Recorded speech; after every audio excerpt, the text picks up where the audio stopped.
નમસ્કાર દર્શક મિત્રો, ખબર છે .com પરથી હું દ્રષ્ટિ નાયક આપ સૌનું સ્વાગત કરું છું. અને ઉનાળાના આ દિવસોમાં આપણે કેરીની ખૂબ રાહ જોઈએ છે.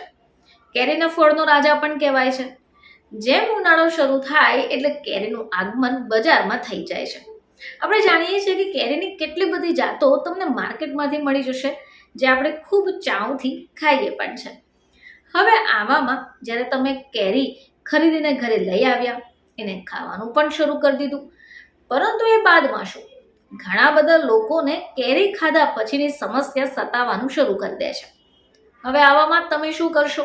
કારણ કે કેરી ખાવી તો બધાને જ પસંદ હોય છે. આવામાં આજે આપણે જાણીશું કે જો કેરી ખાધા પછી તમને સમસ્યા સતાવી રહી છે તો તમારે શું ન કરવું જોઈએ. તો મિત્રો, જો તમે પણ કેરી ખાવાનું શરૂ કરવાના હો તો કેરી ખાધા પછી તમારે અમુક બાબતોનું ધ્યાન રાખવું પડશે. એટલે કે કેરી ખાધા પછી શું ન ખાવું જોઈએ તેની કાળજી લેવી પડશે. કેરી એ લોકપ્રિય ફળ છે જે ઉનાળામાં સૌથી વધારે ખવાય છે. જો કે કેરી ખાધા પછી તમે અમુક બાબતોનું કાળજી નથી લેતા અથવા અમુક ચીજ વસ્તુ ખાવાનું શરૂ કરશો તો તમને આનાથી તકલીફ ઊભી થઈ જશે. તો ચાલો જાણીએ કે કેરી ખાધા પછી શું ન ખાવું જોઈએ. મિત્રો, કેરી ખાધા પછી તરત જ દહીંમાંથી બનેલી વસ્તુનું સેવન ક્યારેય ન કરવું જોઈએ. એટલે તમે જો કેરી ખાઈ લીધી છે તો બાદમાં ધ્યાન રાખો કે દહીંની બનેલી વસ્તુ ન ખાઓ.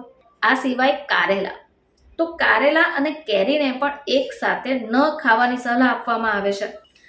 આ સિવાય જ્યારે પણ તમે કેરી આરોગો અથવા અન્ય પણ કોઈ ફળ ખાઓ તો ધ્યાન રાખો કે બાદમાં તરત પાણી ન પીવું. કેરી અથવા અન્ય ફળો ખાધા પછી તરત જ પાણી પીવાનું ટાળવામાં આવે છે અને ટાળવું પણ જોઈએ. જો તમે આમ ન કરો તો તમને સમસ્યા સતાવી શકે. હવે આવી સમસ્યાઓમાં પેટમાં દુખાવો, એસિડિટી અને પેટનું ફૂલવું જેવી બાબતોનો સમાવેશ થાય છે.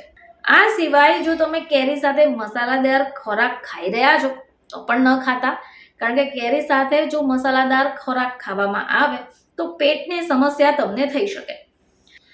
આ સિવાય ઘણા બધા લોકો જમવાની સાથે ઠંડા પીણા પીવાનો ખૂબ શોખ ધરાવે છે.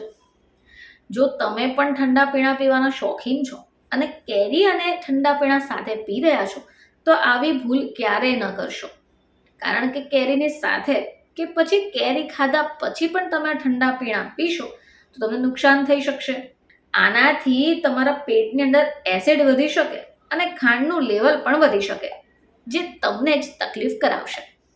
તો મિત્રો, જ્યારે હવે તમે કેરી ખરીદીને લઈ આવો અને ખાવાની શરૂઆત કરી દો તો ચોક્કસપણે ધ્યાને લેજો કે કેરી ખાધા પછી તમારે કઈ બાબતોનું ધ્યાન રાખવાનું છે અને કયા પદાર્થોનું સેવન નથી કરવાનું.